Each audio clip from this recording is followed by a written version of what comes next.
We do these calls on Mondays and Thursdays, typically at 8 p.m. Eastern. That time is subject to change. On Mondays, we have our live Q&A. As you guys go through the course, you're going to have questions. There's a lot of knowledge to actually grasp, and I want you guys to be able to come to the community, ask questions, and get the help that you deserve. There's a lot of people who go through this training and they're stuck in the dark, and I don't want you guys to go through those pains. So on Mondays, we have our live Q&A, and then Thursdays, we do a specific lesson.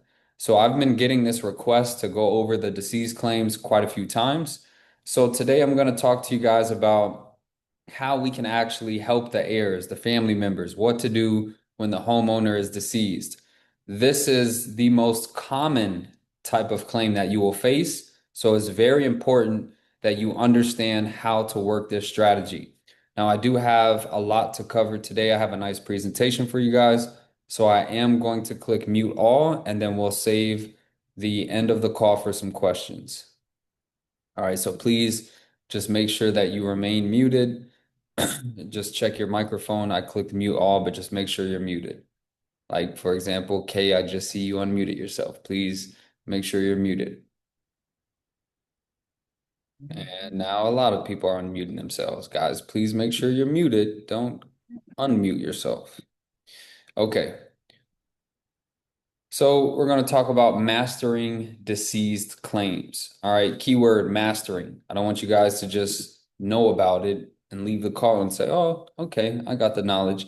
No, we want to be able to master this because this is the type of claims that we're going to see most often. All right.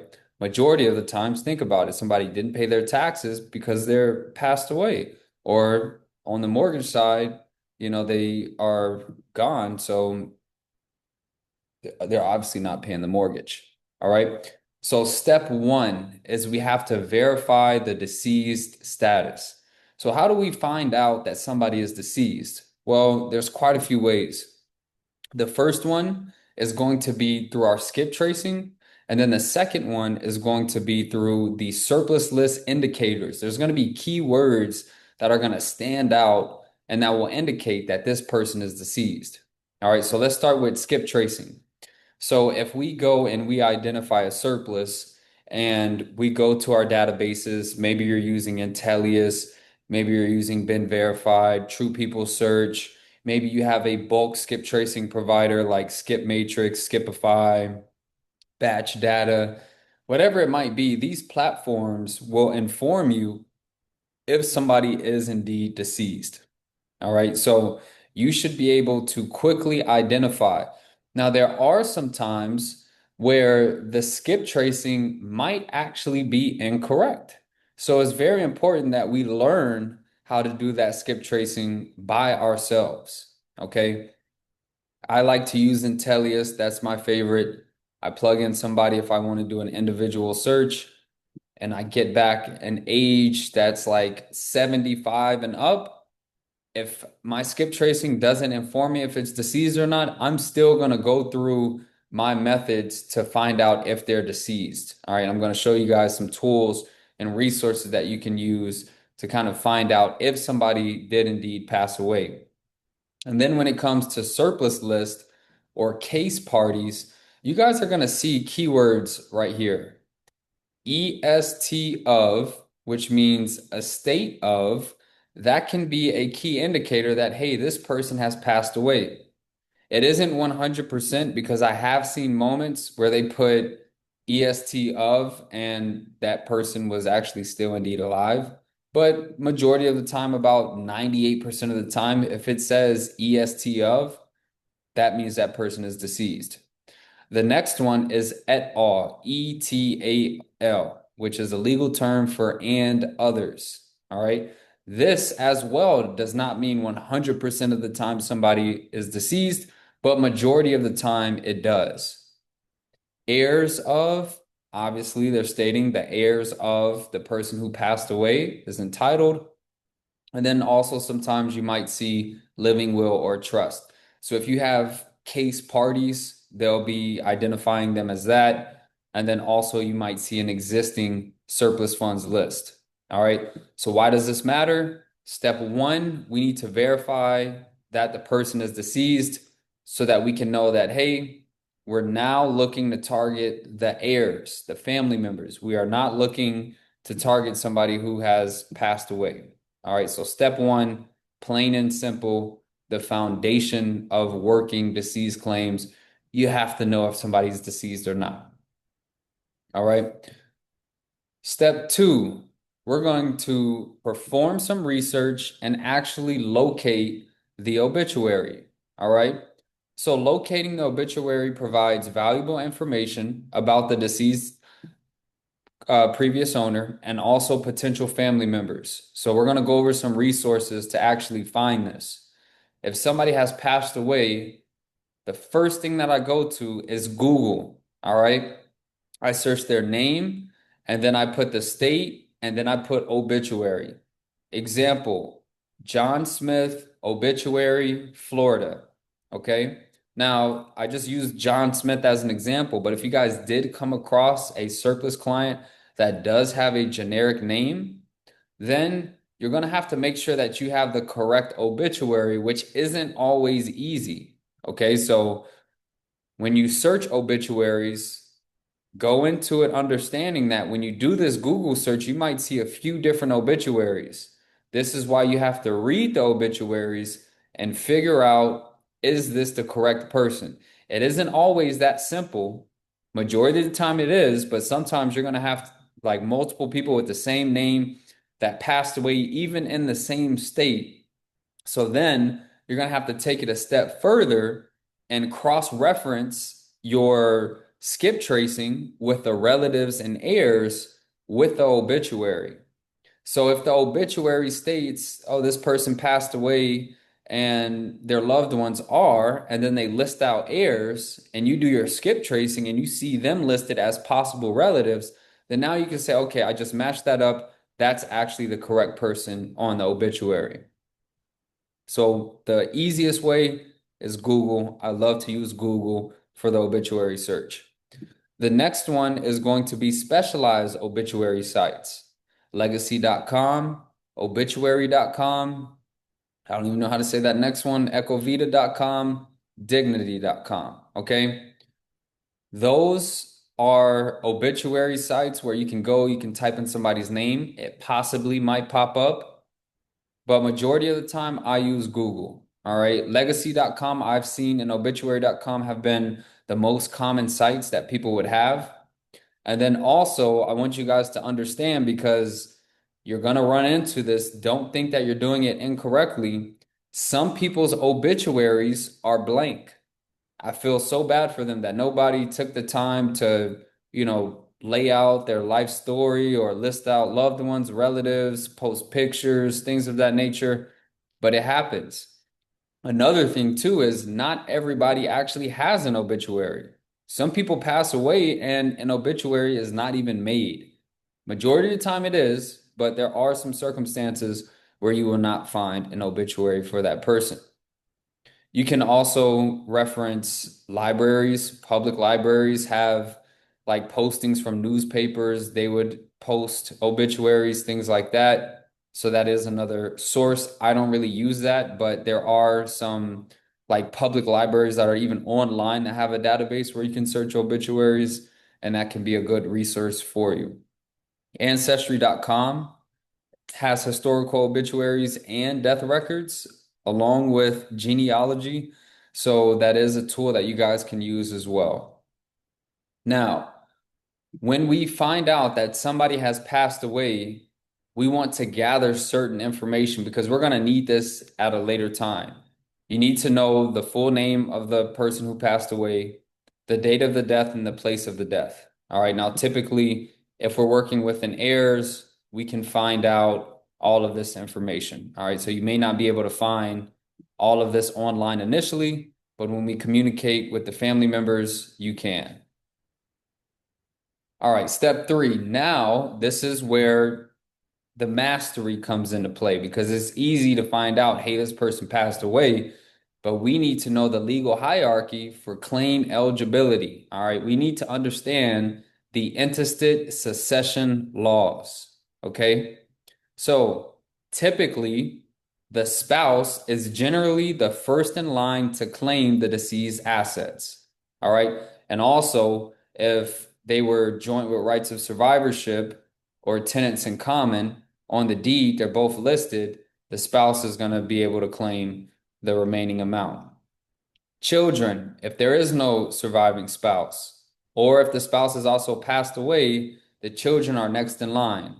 There are times where the children and the spouse can also claim. So if it wasn't joint ownership, all right, the children can go after their portion and then the spouse can go after theirs. Siblings can go after this. So they would be next in line. If there are no children, siblings would be next. And then if there are no siblings, then it would go to other relatives. Now, we didn't list in there parents. Parents could be one as well, but that is rare that somebody passes away prior to the parent, but it does happen, of course. Other relatives can be cousins, things of that nature. But I want you guys to understand that ex-husbands, ex-wives do not have any rights of entitlement to the surplus. Only if there is a divorce decree that states that they have rights towards that asset. All right. Another thing, stepchildren have no rights unless they were legally adopted. Okay. So those are two individuals where if you do get a hold of them, you need to use them to get a hold of somebody who can actually file for a claim. All right, so now let's talk about the intestate succession laws. All right, these are going to be the laws in every state that dictate the distribution of an estate when a person dies without a valid will. All right, so they're going to establish a legal framework by determining the closest living relative based on the relationships. All right, so key things to know. Succession laws vary state by state. Marital status affects priority, and then some states have adopted modern rules. All right. What I like to do, because it's gonna take forever to try to go find all of this information, use ChatGPT. I like to take, if I know somebody is deceased and I have an obituary, I will take the obituary, upload it to ChatGPT, and say, based on the intestate laws in whatever state it is, break down who's legally entitled. And they'll know because ChatGPT will know the intestate laws, the succession laws in that state, and then it will break down knowing on the relationship to the property owner. All right, so that's a key tip. Use ChatGPT so that you can understand entitlement based on the state. Every state is different. Generally, most states follow this format that I have for you guys here: spouse, children, siblings, other relatives. But it's very important that you take that step and you understand what it is. And like I said, if you use ChatGPT, that can really help you. All right. Now, when we have identified that we have the correct heir or some at least one person that can get the process started, we have to communicate with them and structure our calls in a certain way. All right. First one, approach with empathy. All right. If somebody has passed away and we're talking to a relative, say you're sorry, send your condolences. I'm sorry to hear that, things like that. Okay. We're humans at the end of the day too.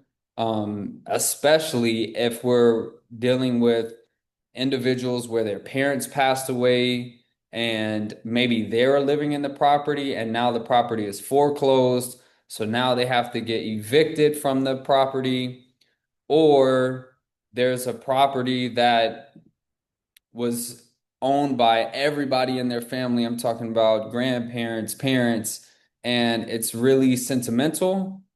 They're going to be in a tough spot, and now they've just lost it. You'll also understand that families can get messy, all right? So they can have a lot of drama with each other. Oh, I don't talk to this person anymore, things of that nature. So these are things to look out for, all right? You can establish your trust with them. And I want you guys to know that dealing with the deceased claims are the most common scenarios. So you need to get used to it and also understand that, hey, we can actually charge like the highest rate when we're doing these claims because by it being the heirs, it wasn't their property. This is free money coming to them anyway. All right. Also, when we communicate with them, explain to them that we're just trying to help get the funds to the rightful heir. All right. We're not trying to take advantage of anybody. We're just trying to confirm that these funds get to the rightful heir of the estate. We don't want the actual state to take the money. We want to make sure that the heirs receive the payment that they legally are entitled to. All right. So when we're doing this, which is the great thing about working deceased claims, is we're going to tell them, hey, there's no risk for this. We charge no upfront fees. If we're not able to recover this, there's no risk. All right. We work on a contingent basis. On these, I would tell you guys 30 to 35%, even 40 if you need to. And the reason is we're doing a lot of service that they can't do. So if we find a surplus, and let's say the previous owner was still alive, technically that previous owner could just file by themselves. All right. But heirs, majority of the time, there's legal work associated with it. An attorney is going to be required if they don't already have a will or a trust.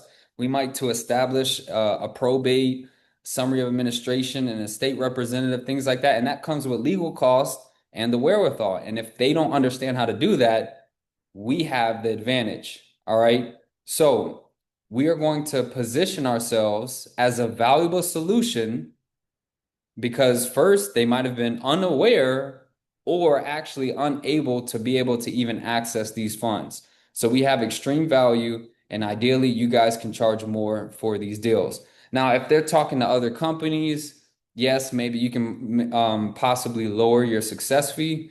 But when I work with deceased individuals, or the heirs of the deceased individual, usually I'm looking for 30, 25, if that. All right. So when we're communicating with them, we need to establish a family tree. Okay. This is very important because you might have multiple heirs who are actually entitled. I got a message from somebody today. There was 18 heirs. 18, like that's crazy. 18 heirs that all had to get signed up. All right. So we have to be able to structure a family tree. And this is very important because we have to verify the claimant eligibility and understand the family relationship so that we can have proper distribution of the funds. Also, I'm going to show you guys that when it comes to filing, if you can bring that family tree to the attorney, it's going to make the process completely smoother. All right. So we have some key questions that we should be asking. For starters, what is your relationship to the deceased individual, the property owner? What is your relationship? All right. Did that person have any children? And are there any living spouses?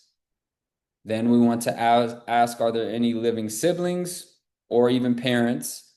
And then did they leave a will or a final testament? Now, typically, most people don't have this, but sometimes they do.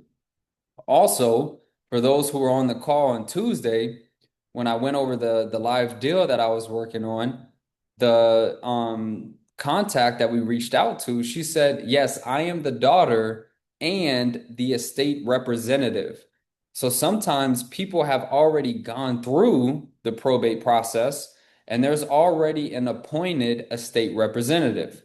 So if we have that probate process complete, or there is a will or a final testament, then we don't have to go through all of the other legal work and we can actually file the claim by ourselves with those documents. All right. So let's talk about the legal procedures to actually do this. All right. We have a full probate, we have a summary admin, we have an affidavit of heirship. Okay. These are going to be different routes that you guys can go through to actually file a claim. Now, we're going to have attorneys do majority of these items, but some of them you can do yourself, and some of them you technically can do yourself, but I would highly recommend to use an attorney. All right. So a full probate Typically, the legal process of this is going to take about 3 to 4 months. All right. It could be longer in some scenarios, and that ideally is going to cost you around $2,500. I've even seen it get up to about $4,000. Okay. This can be contingent, but in some states and based on some attorneys' practices, they might require an upfront payment for the probate. And that's because that attorney really has to go through a lot of work. And if they go through all of that work and there actually is no surplus, that isn't something that, they're okay with. The next thing is going to be a summary of administration. Now, this is a simplified probate process. This is typically for smaller estates, and this is why you need to look into the intestate and succession laws based on each state, because you can determine, like, for example, in Florida, anything under 75,000, we don't have to go through the formal probate. We can do the summary admin. All right. So sometimes you have a small estate that you can do, and this is going to be a simpler process. Now, counties typically do have a probate division on their website, and you can go, and sometimes they might even have that paperwork for you. They might have the summary of administration, the petition for the summary of administration. And this is going to, and I can show you guys once we're done with this, it's going to say like who's petitioning, what were the assets, what was the date of the death, things of that nature. You can technically fill this out yourself, but like for example, I remember in one case in Florida when I first started, I did the summary admin all by myself, submitted it to the judge, and he just responded, I advise you to get legal counsel to do this. They didn't tell me what mistakes I made, and I was like, okay. But technically, you can complete that by yourself. I just highly recommend having the attorney do it. They're not going to charge you the same full probate amount. It's going to be a little bit cheaper, and it's worth it because they're going to do it correctly. And this can get processed a lot faster than a formal probate. Then next we have the simplest method, which is an affidavit of heirship. This is going to be a document that just identifies all the legal heirs and they'll sign off on it. So typically non-judicial scenarios, they're going to accept this. So if you create an affidavit of heirship, you can even get ChatGPT to make it. Affidavit just means legal document. You want to have this notarized. We're going to list out who passed away, when they passed away, state that they didn't leave a living will or final testament or a trust. We're going to list out who the heirs are, and they're going to sign off on it. All right. Everybody's in agreement on the disbursement of the funds. We'll submit that to whatever entity or party that's holding the funds. Affidavit of heirship does vary by jurisdiction. So once again, you'll have to look into the intestate laws based on that state. So which option do you choose? That's going to depend on the value of the surplus, if there is a will, what the county requirements are, and also what the trustees' requirements are. All right. Now, ideally, when we're filing a claim for heirs, they're going to have the documents that are required to process a successful claim for heirs. All right. So keep that in mind. And I'll show you guys an example in a second. So how can we structure these documents?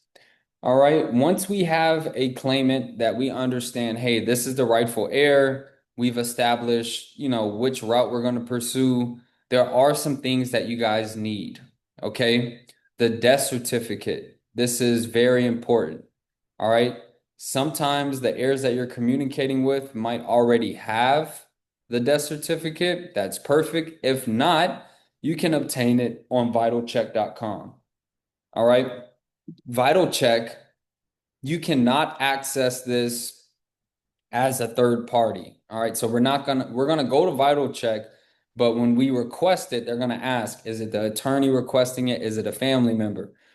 You would need the family member either on the phone with you or on a Zoom call, or that's easily accessible via text. Because when you request that and you say that you're the family member, you're going to state who you are, what your relationship is to that person. Vitalcheck.com has a way to know who that person is, and then they're going to ask security questions. Questions like, out of the four addresses below, which one did you live at? What vehicle was registered to you in 2000, whatever. They're going to ask these certain verifying questions. So that's why you need to have the client easily accessible. But you can definitely access the death certificate. It is going to come with a cost. You can also go to the county health department, but to be honest, majority of these counties use Vital Check. Like they'll tell you to go to Vital Check. And it's going to be between like 10 to 30, sometimes even $50, but you can obtain a death certificate. In some scenarios, you might need their social. So some of the heirs may not know this. You can use the SSA form 711 and you can request to obtain the social security number for the deceased individual. All right. So you can request that as the heir. So there are some forms and documents that are going to require the deceased individual's social. So that's why you'll need that. All right. So it's very important to note that these are essential so that we can establish the identity because we have individuals who might have the same name that live in the same state. So they need to verify that this is actually the correct claimant. So let's talk about the attorney's role in the actual claim process. All right. So they're going to compile all the necessary paperwork, including the death certificate, family tree, and legal documents. It's your job to assist with the facilitation of those items. All right. They, of course, are going to represent the heirs in the legal proceeding to the case. They're going to actually file and they're looking to get the court approval. All right. Once they do that, they're going to either appoint an estate representative or the claim can get approved and processed and released to the attorney's trust account. All right, so they're going to gather the documents. We're going to have the state representative that is established, and then now we can go ahead and file on the claim on behalf of the estate. All right, so our final documentations, the things that we need, of course, we're going to start with an agreement form. All right, agreement form, proof of identification. We're going to create the family tree. We're going to obtain the death certificate. We're going to shoot over all those details over to the attorney and let them take care of it. They are the legal experts. They're the ones who are legally authorized to practice law. So let them take care of that. Now, if you identify, okay, they either have claim instructions and they say deceased individuals, the heirs just need to supply this, or you reach out to a trustee and they say, yes, you can submit an affidavit of heirship. You can go with that route and file by yourself. All right. And I would highly recommend that on non-judicials to ask the trustee, what are your protocols for heirs to file for the claim? Sometimes they don't need all this court-appointed stuff. They just need all of the heirs to approve and death certificate. All right. And also understand that this is a very typical scenario that you will see. Fall in love with the process. All right. It's not difficult to do these things. To create a family tree, that's asking some questions. Okay. And then some attorneys have a probate questionnaire. You can have them fill that out. It's not difficult to obtain the death certificate. I told you guys about Vital Check. You can charge more for this. So if we see that we're going to deal with this type of scenario more often and we can charge more, fall in love with it. All right. Don't run from it. Don't say, oh, I don't want to work deceased claims. Deceased claims are great to work and you should understand how to do it because you're going to see it majority of the time. All right. So let me show you guys some of those tools and resources that were referenced. So if we go to Vital Check, this is Vital Check right here. So you would click Order Certificate, and then you can click Death Certificate.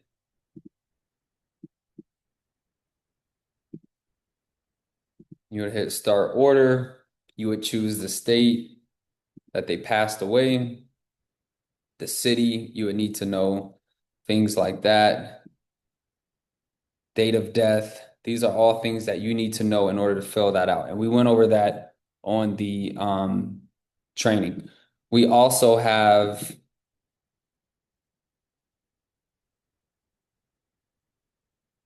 Show you guys a probate questionnaire.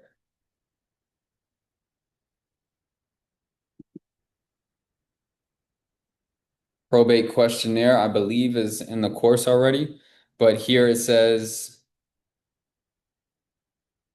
the full name of the decedent, date of death, social security, last known address, place of death, were they married, did they have a will, talk about the property for the surplus claim, any known creditors. Then we're going to list out the known assets. We're going to list out the heirs. We're going to place